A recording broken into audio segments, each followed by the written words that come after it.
नमस्कार दोस्तों, home science academy में आपका स्वागत करती हूँ। आज आपके लिए जो हमारे द्वारा बनाए गए क्वेश्चन है उसको मैं लेकर के आई हूँ। और इसके पहले भी आपका चल रहा था जून 2018 का क्वेश्चन, और जिसमें कल मुझसे एक क्वेश्चन जो है मिस्टेक हो गया था, गलती हो गई थी। कुछ बच्चों ने मुझे कमेंट बॉक्स में बताया।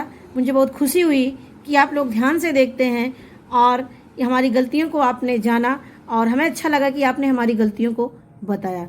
तो ये जो है हमारा क्वेश्चन मैंने जो बनाया है खुद से, इस टॉपिक पर चलते हैं। देखिए, जो वहाँ पर क्वेश्चन गलत हुआ था वो हमारा जो कारा था यानी CARA था, वो एडॉप्शन के लिए था, और जो निफ्सिट था वो हमारा ट्रेनिंग एंड डॉक्यूमेंटेशन के लिए था। वहाँ पे हमने गलती कर रहे थे, वहाँ पर हम डिसेबिलिटी बता रहे थे। तो जो वहाँ पर आपका क्वेश्चन आएगा, वहाँ निफ्सिट जो है ट्रेनिंग एंड डॉक्यूमेंटेशन के लिए है, और जो कारा होता है हमने आपको पढ़ाया भी था, ये कारा यानी एडॉप्शन के लिए, गोद लेने की ये है। तो ये हमारा क्वेश्चन है। अब चलते हैं अपने टॉपिक की तरफ। आपको थैंक्स इसके लिए। अब देखिए है, select the point which are related dietary assessment. देखिए, डाइटरी असेसमेंट से संबंधित इसमें से पॉइंट को आपको बताना है जो डाइटरी असेसमेंट से रिलेटेड है। देखिए, डाइटरी में मतलब कि जो असेसमेंट किया जाता है उसमें कई किए जाते हैं, केमिकल भी किए जाते हैं, बायोकेमिकल जिसको बोलते हैं, और डाइट से संबंधित किया जाता है। तो इसमें आपको बताना है डाइटरी असेसमेंट में कौन कौन से पॉइंट आते हैं। देखिए, food balance sheet, inventory method, weighment method, और oral questionnaire, clinical examination, basal metabolism index. तो देखिए, इसमें जो हमारा आता है फूड बैलेंस शीट होता है, इसको लेते हैं। और दूसरा हमारा इन्वेंट्री मेथड है, और वेमेंट मतलब कितना वजन, कितनी मात्रा में वो भोजन खाया है, कितने ग्राम, कितना, इसको लेकर के। उसके बाद हमारा आता है ओरल क्वेश्चनर, और क्वेश्चनर उनसे पूछते हैं, क्वेश्चन के माध्यम से उनसे रिव्यू लेते हैं। तो ये 4 मेथड जो होते हैं वो डाइटरी असेसमेंट में आते हैं। जबकि जो हमारा क्लिनिकल एग्जामिनेशन और बेसल मेटाबॉलिज्म इंडेक्स, ये हमारा एंथ्रोपोमेट्री में आता है, और क्लिनिकल एग्जामिनेशन जो होता है ये बायोकेमिकल में आता है। तो ये दोनों आपके नहीं होंगे। और ये food balance sheet, inventory, payment और ओरल क्वेश्चनर हमारा डाइटरी असेसमेंट में आते हैं। ये बहुत इंपॉर्टेंट है। ये क्वेश्चन आपके एग्जाम में आए भी हैं और आने के भी चांसेस हैं। नेक्स्ट क्वेश्चन पे आते हैं। आप देखिए, हमारे पास है correct the steps of the Edgar Dale model. देखिए, एडगर डेल मॉडल आपका एग्जाम में आया है, कई बार आया है। तो इसमें देखिए, एडगर डेल का जो टीचिंग मॉडल है, इसमें इन्होंने एक ट्रायंगल बना करके जो है इस तरह से इन्होंने बताया है इसको। इसमें आपके इनके जो स्टेप चलते हैं वो ऊपर से नीचे की तरफ आते हैं। यानी सबसे पहले जो स्टेप बाय स्टेप कैसे टीचिंग एड का प्रयोग किया जाता है, तो सबसे पहले हमारा वर्बल आता है। उसके बाद जो हमारा आता है, देखिए यहाँ पर विजुअल आता है। क्या है, पहले वर्बल, उसके बाद विजुअल, फिर उसके बाद हमारा आता है चौथे नंबर पर हमारा है रेडियो रिकॉर्डिंग। देखिए, पहले वर्बल यूज करते हैं, विजुअल यूज करते हैं, और देखिए यहाँ पर रेडियो रिकॉर्डिंग यानी जो रेडियो में रिकॉर्ड की चीज़ें होती हैं उसको बताते हैं, उसके द्वारा जो है बताते हैं।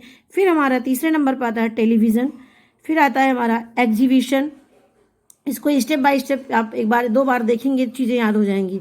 तो हमारा है फिर एग्जीबिशन, फिर इसके बाद फील्ड ट्रिप्स, फिर हमारा आता है डेमोन्स्ट्रेशन, और इसके बाद ड्रामेटाइज्ड एक्सपीरियंस, फिर इसके बाद हमारा आता है कॉन्ट्रीड एक्सपीरियंस, फिर हमारा आता है जो है 8वें नंबर पर डायरेक्ट पर्पजफुल। उसके बाद ये हमारे क्या हैं, स्टेप हैं जो एडगर डेल ने अपने टीचिंग मॉडल में बताया है। तो ये बहुत अच्छे से इसको पढ़ लीजिएगा, बहुत इंपॉर्टेंट पॉइंट है इसको। अब देखिए, ये क्वेश्चन मैंने आपके लिए बनाया है। इसमें देखिए, ये 124 वाला क्वेश्चन है आपका कि यह विकथन में है कि टेंटरिंग प्रक्रिया के द्वारा वस्त्र को सभी स्थानों पर समान चौड़ाई का बनाया जाता है। सभी स्थानों से क्या करते हैं, समान चौड़ाई का बनाया जाता है। आर क्या है इसमें, यानी इसका कारण क्या है, इसमें ताने तथा बाने के धागों को जो है एक दूसरे पर 90 डिग्री का कोण बनाने के लिए खींचा जाता है, जो मशीन के द्वारा किया जाता है। तो इसमें आपको बताना है कि इसमें कौन सा ऑप्शन सही होगा। देखिए, ए सही है, आर गलत है, ए तथा आर दोनों सही है, ए और आर दोनों गलत है, ए और आर दोनों सही है, और आर जो है ए की सही व्याख्या करता है। इसमें हमें आप कमेंट बॉक्स में इसका आंसर आप लिख के हमें बताएंगे कौन सा ऑप्शन सही है, ए, बी, सी और डी कौन सा इसमें सही है। तो ये हमें आप कमेंट बॉक्स में बताएंगे, और इसके लिए आपको टेंटिंग पहले पढ़ना पड़ेगा, तभी इसका आंसर आप दे सकते हैं। नेक्स्ट पॉइंट की तरफ चलते हैं। नेक्स्ट पॉइंट हमारा है नैपिंग। क्या है हमारा, नैपिंग। देखिए, नैपिंग की क्रिया है नैपिंग परिसज्जा, देखिए सारा लगभग आपके मैंने परिसज्जा से लिया है, क्योंकि परिसज्जा से आपके काफ़ी कमेंट भी आता है कि परिसज्जा के टॉपिक पर पढ़ाया जाए, तो मैंने पूरी परिसज्जा पर ही मैंने लगभग ये बनाया है। देखिए नैपिंग जो है परिसज्जा के द्वारा वस्त्रों पर किस लिए जो है कौन कौन से किस लिए कौन कौन से गुण जो है विकसित किया जाता है नैपिंग में, यानी नैपिंग प्रक्रिया के द्वारा जो वस्त्र होता है उस पर क्या प्रक्रिया की जाती है, कौन सी तरह की परिसज्जा की जाती है। रोएं उठाने के लिए, कड़ा करने से और भरने के लिए, कोमलता एवं मुसुड़ता के लिए, चिकना एवं चमकदार बनाने के लिए। तो आप नैपिंग की प्रक्रिया को मैं आप बताएंगे, इसका भी मैंने आंसर आपके लिए छोड़ रखा है। इस चीज़ का आंसर 124 और 125 का आंसर हमें आप कमेंट में लिख के बताएंगे। अब देखिए नेक्स्ट हमारा क्वेश्चन आता है, परिसज्जा में यांत्रिक विधियों के द्वारा कौन कौन सी परिसज्जा की जाती है। अब देखिए परिसज्जा में दो विधियां होती है, केमिकल यानी एक रासायनिक होती है, एक मैकेनिकल होती है यानी यांत्रिक होती है। अब इसमें आपको बताना है कि कौन सी हमारी यांत्रिक है यानी मैकेनिकल विधियां हैं। देखिए ये सारे क्वेश्चन आपके जो आने वाले क्वेश्चन है उस तरह से मैंने क्वेश्चन बनाया है, और ऐसा नहीं है केवल ये आपके नेट के ही हैं, ऐसा इसमें से केवल नॉर्मल क्वेश्चन आपका पूछ लेगा, लेकिन यदि आपने इस तरह डिटेल में जानकारी ली है तो आप नॉर्मल क्वेश्चन चाहे वो टीजीटी हो, पीजीटी हो, DSSB हो, कोई भी कोई है आप आसानी से दे सकते हो। इसीलिए कोई चीज़ पढ़ना चाहिए डिटेल। यदि आप नेट की प्रिपरेशन करते हो आपकी टीजीटी जो आपका जो सिलेबस है लगभग चीज़ें कवर हो जाती हैं। तो ये आप यदि हमें क्वेश्चन इस समय जो बना रही हूँ कर रही हूँ इसको आप देखिए, जरूर देखिए, ऐसा नहीं है केवल ये नेट के लिए ही है। तो इसमें काफ़ी चीज़ें हैं जो आपके टीजीटी में भी पूछे जाते हैं। अब देखिए बीटिंग, नैपिंग, मर्सराइजिंग, एम्बोजिंग, ब्लीचिंग और मोहरिंग। देखिए हमारा बीटिंग मतलब पीटना होता है, नैपिंग, मर्सराइजिंग और एम्बोजिंग, ब्लीचिंग और मोहरिंग। तो इसमें जो ऑप्शन जाता है हमारा बीटिंग जाता है, नैपिंग जाता है और एम्बोजिंग जिसमें हम डिज़ाइन बनाते हैं, ऊपर मैंने वीडियो इसका बनाया है, परिसज्जा पर जा करके वहाँ देख सकेंगे, देख लीजिएगा उसमें। और हमारा मोहरिंग और हमारा ब्लीचिंग क्यों नहीं होगा और मर्सराइजिंग क्यों होगा, क्योंकि इसमें केमिकल का, रासायनिक तत्वों का, सोडियम हाइड्रोक्साइड का प्रयोग करके जो है किया जाता है ये मर्सराइजिंग की क्रिया। तो यानी कहने का मतलब जिसमें हम केमिकल का प्रयोग करके परिसज्जा करते हैं वो हमारा केमिकल होता है, और जिसमें मशीन के द्वारा करते हैं हमारा यांत्रिक होगा। तो ये ऑप्शन आपका सही जाता है, A, B, D और F। नेक्स्ट क्वेश्चन पे आते हैं, परिसज्जा वस्त्र पर परिसज्जा करने के लिए क्या उद्देश्य है। यानी वस्त्र पर, ये आपका गलत है, यहाँ पर वस्त्र पर परिसज्जा करने के क्या उद्देश्य है, किस लिए परिसज्जा की जाती है, ये आपको बताना है। देखिए वस्त्र में विभिन्नता लाने के लिए, वस्त्र की उपयोगिता बढ़ाने के लिए, वस्त्र की कार्यक्षमता एवं गुणवत्ता में वृद्धि करने के लिए, घटिया वस्त्रों को अनाकर्षक बनाना, वस्त्रों को पहनने हेतु शरीर के प्रतिकूल बनाना। देखिए यहाँ पर कुछ शब्दों को मैंने अलग कर दिया है। देखिए यहीं से आपको कन्फ्यूजन होगा कि घटिया वस्त्रों को अनाकर्षक नहीं होता, आकर्षक होता है। और यहाँ पर प्रतिकूल मैंने यहाँ पे लिख दिया है, यहाँ पर अनुकूल होता तो सही होता है। यहाँ पे हमने एक शब्द चेंज कर दिया क्या, प्रतिकूल नहीं होता, हमें परिसज्जा से हमें अनुकूल बनाता है। तो यानी आपका जो ऑप्शन जाता है वो A, B और C है, ये दोनों आपके गलत हैं। नेक्स्ट क्वेश्चन की तरफ आते हैं। नेक्स्ट क्वेश्चन हमारा मिलान कीजिए।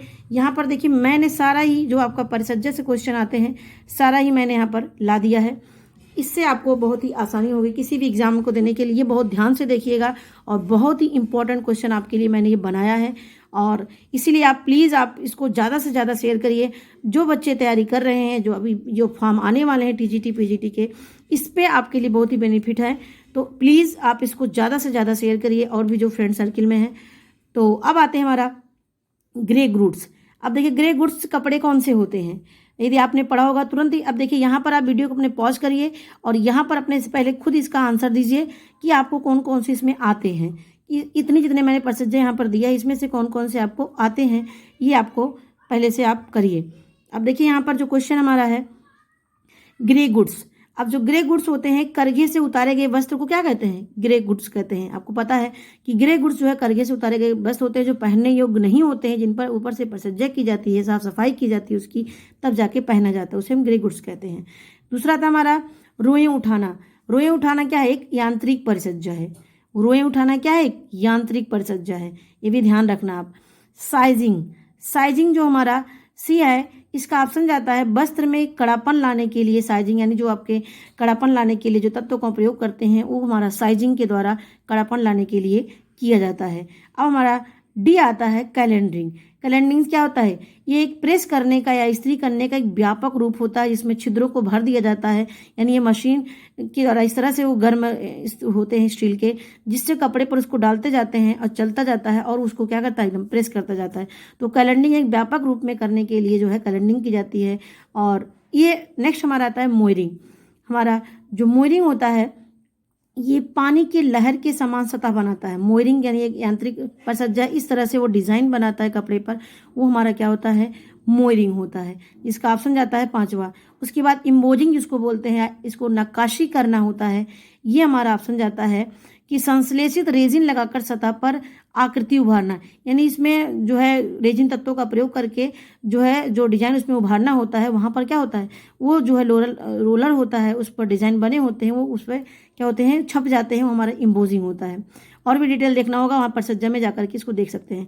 ग्लेजिंग, ग्लेजिंग हमारा क्या होता है, ये हमारा जो ग्लेजिंग है इसका जो ऑप्शन होता है वस्त्र की सतह को अत्यधिक चमकदार बनाने के लिए, क्या होता है, वस्त्र की सतह को अत्यधिक चमकदार बनाने के लिए करते हैं।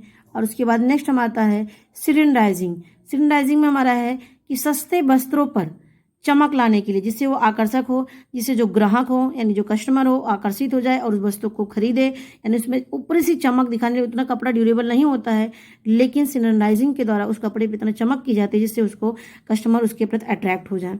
सेन्फोराइजिंग, ये बहुत ही क्वेश्चन आपका आता है। सेन्फोराइजिंग, ये जो सेन्फोराइजिंग है सिकुड़न अवरोधक ट्रेडमार्क होता है, याद रखना, एक ट्रेडमार्क लगाया जाता है सेन्फोराइजिंग का। इसका मतलब होता है कि ये कपड़ा काटन का होता है और सिकुड़ने के अवरोधक यानी इसको सिकुड़ता नहीं है, वो हमारा सेन्फोराइजिंग होता है। वेटिंग या वेइंग जिसको बोलते हैं, इसका जो आसन है वस्त्र पर वजन बढ़ाने के लिए, जैसे सिल्क का वस्त्र होता है उस पर वजन बढ़ाने के लिए वेइंग की क्रिया की जाती है। तो ये देखिए बहुत ही इंपॉर्टेंट ये क्वेश्चन है, प्लीज आप इसको 1 से 2 बार देखिएगा। नेक्स्ट क्वेश्चन की तरफ आते हैं। देखिए आपका अभिकथन और कारण का क्वेश्चन है कि प्रोग्रेसिव श्रिंकेज वस्त्र लगाकर छोटा होता जाता है, यानी एक श्रिंकेज लगाने का ये तरीका है। और ये जो होता है प्रोग्रेसिव जो श्रिंकेज है वो वस्त्र पर लगातार छोटा होता जाता है। इसी दोष से बचने के लिए थर्मोप्लास्टिक फाइबर से बने वस्त्रों को हीट सेट के द्वारा अस्थायी बनाया जाता है। और इसमें जो कारण है कि हीट सेट करने के लिए सरफेस कोटिंग यानी सतह पर तह जमा देते हैं के द्वारा पॉलीमाइड की तह जम जाती है। तो ये आपका जो ऑप्शन जाता है ये हमारा डी होगा, यानी ये क्या है, प्रोग्रेसिव श्रिंकेज की बात कर रहा है, जिससे प्रूफ बनाया जाता है जिससे वो कपड़ा सिकुड़े ना। तो ये हमारा प्रोग्रेसिव श्रिंकेज का एक तरीका है वस्त्र को सिकुड़न अवरोधक बनाने के लिए, जिसमें थर्मोप्लास्टिक फाइबर से बने वस्त्रों को हीट सेट द्वारा अस्थायी बनाया जाता है। और हीट सेट करने के लिए क्या करते हैं, सरफेस कोटिंग द्वारा पॉलीएमाइड की तह उस पर जमाई जाती है। तो इसका जो ऑप्शन जाता है हमारा क्या होगा, ए और आर दोनों सही है, और जो आर है ए की सही व्याख्या करता है। अब देखिए नेक्स्ट क्वेश्चन की तरफ आते हैं। नेक्स्ट क्वेश्चन हमारा है इसी पे है, आपका अभिकथन पे ही है कि ट्विल बुनाई से निर्मित वस्त्र अन्य बुनाई की अपेक्षा अधिक टिकाऊ होता है। इसमें तिरछी धारियां दिखाई देती हैं। क्या इसमें तिरछी धारियां दिखाई देती हैं। अब है बुनाई में बाने के धागे ताने के 2 या 2 से अधिक धागों के ऊपर से, यानी जो बाना का धागा जो हॉरिजॉन्टल होता है वो ताने के 2 या 2 से अधिक धागों के ऊपर से निकलकर ताने के किसी एक धागे के नीचे से निकलता है। देखिए अब यहाँ पर इसके बारे में यदि आपने पढ़ा होगा तभी इसका आंसर आप बता सकते हैं। तो इसका जो ऑप्शन जाता है वो क्या होगा, सी होगा, यानी ए आर और दोनों सही है और ए की सही व्याख्या करता है। देखिए यहाँ पर हमने इस तरह से क्यों बनाते हैं, जिससे जो चीज़ें आपको पता नहीं हो पता हो जाए। अब इसके अलावा कोई चीज़ में देगा तो आप उसे तुरंत पकड़ लेंगे, नहीं तो ये तो पहला वाला सही कर रहा है, दूसरा वाला गलत कर रहा है, दूसरा सही है पहला गलत है, इस तरह से आप उसको तुरंत सिलेक्ट कर सकते हैं। अब देखिए नेक्स्ट हमारा है ट्विल बुनाई से निर्मित वस्त्र। ये देखिए ट्विल बुनाई से सभी तरह के कपड़े बनाए जाते हैं, सूती, लिनन, रेशम और ऊनी। अब देखिए सूती में कौन कौन से कपड़े बनते हैं, यहाँ पर मैंने क्वेश्चन नहीं बनाया, यहाँ पर आपको ये क्वेश्चन आपके आ सकते हैं, इसलिए मैंने ऐसे ही आपको बताने के लिए यहाँ पर लिख दिया है। अब देखिए सूती वस्त्र में जो होता है गेवर्डीन और जीन बनाए जाते हैं, यानी ट्विल बुनाई से सूती वस्त्र जो है गेवर्डीन और जीन बनाए जाते हैं। लिनन वस्त्र पर ट्विल बुनाई से नैपकिन, तौलिया, चादर बनाए जाते हैं। और रेशम वस्त्र पर ट्विल बुनाई से सैटिन और सैटिन जो कपड़े बनते हैं उनको बनाने के लिए प्रयोग में लाए जाते हैं। और ऊनी जो है ऊनी कपड़े पर जो है ट्विल बुनाई से वस्टेड जो क्लॉथ बनते हैं जो उच्च किस्म के होते हैं उनको बनाने के लिए किया जाता है। अब देखिए नेक्स्ट क्वेश्चन की तरफ आते हैं। नेक्स्ट क्वेश्चन हमारा है फैंसी बुनाई को छाटिए। अब देखिए हमने फैंसी बुनाई आपको पढ़ाया भी है बुनाई के चैप्टर में। अब यहाँ पर आपको छाटना है कौन कौन से हमारे फैंसी बुनाई में आते हैं। देखिए यहाँ पर हमारा दिया है पायल या रोएदार बुनाई, बर्ड्स आई और क्रेप बुनाई, हनीकॉम्ब बुनाई, जैकेट बुनाई, स्वेल बुनाई और सैटिन बुनाई। देखिए जो इसमें ऑप्शन जाता है हमारा पायल या रोएदार बुनाई, इससे कट पाइल अनकट पाइल बनता है। और बर्ड्स आई, अब देखिए जो बर्ड्स आई होता है इसको डॉबी वीव भी बोलते हैं। बर्ड्स आई को क्या बोलते हैं? डॉबी वीव भी बोलते हैं। ये बात यहाँ पे याद रखना। अब जो नेक्स्ट हमारा आता है क्रेप बुनाई, ये भी हमारी फैंसी बुनाई में आती है, लेकिन जो हमारा हनीकॉम्ब है ये हमारा नहीं आता है। और ये हमारा जैकेट बुनाई है, ये हमारा आता है। और स्विवेल बुनाई, जैकेट बुनाई ये हमारे फैंसी बुनाई में आते हैं, लेकिन सैटिन और हनीकॉम्ब ये नहीं आते हैं। नेक्स्ट क्वेश्चन की तरफ आते हैं। देखिए नेक्स्ट क्वेश्चन हमारा रेशों से निर्मित वस्त्रों को छाटिए। अब देखिए रेशम जो हमारा है, रेशम से निर्मित यानी रेशम के रेशों से जो वस्त्र बनाए जाते हैं इसमें से आपको छाटना है।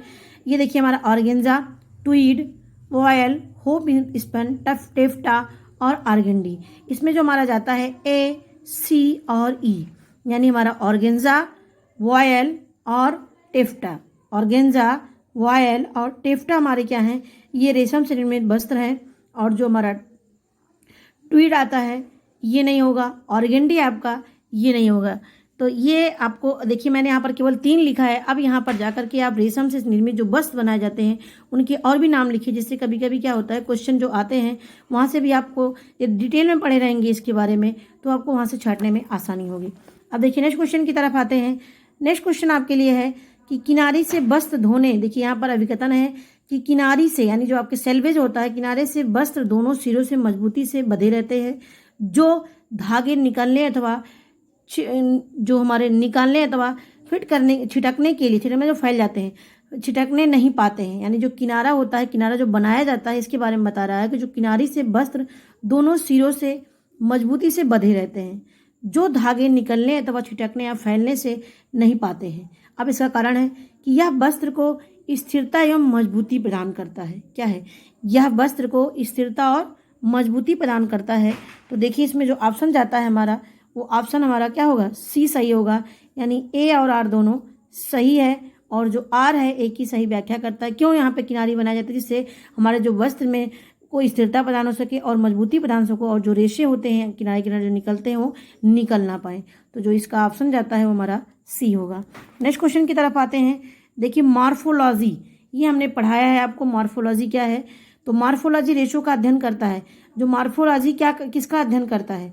तो देखिए मॉर्फोलॉजी जो है केवल रेशम के जो प्राथमिक गुण होते हैं उन पर अध्ययन करता है। क्या करता है? जो रेशम के प्राथमिक गुण। अब प्राथमिक गुण में क्या क्या आते हैं ये मैंने आपको बताया है, प्राइमरी प्रॉपर्टीज और सेकेंडरी प्रॉपर्टी। देखिए जो मॉर्फोलॉजी होता है वो हमारा साइज, शेप और स्ट्रक्चर ऑफ मटेरियल का अध्ययन करता है। यानी रेशे क्या करता है? ये साइज, शेप और जो स्ट्रक्चर के मटेरियल का अध्ययन करने का काम हमारा कौन करता है? मॉर्फोलॉजी। अब देखिए यहाँ पर जो प्राथमिक गुण कौन कौन से होते हैं भी मैंने देखिए इस पर बनाया है। कुछ बच्चे कहते हैं मैम प्राथमिक प्रॉपर्टीज पर गुण बनाइए। देखिए मैंने यहाँ पर है कि रेशों के प्राथमिक गुणों के अंतर्गत आते हैं।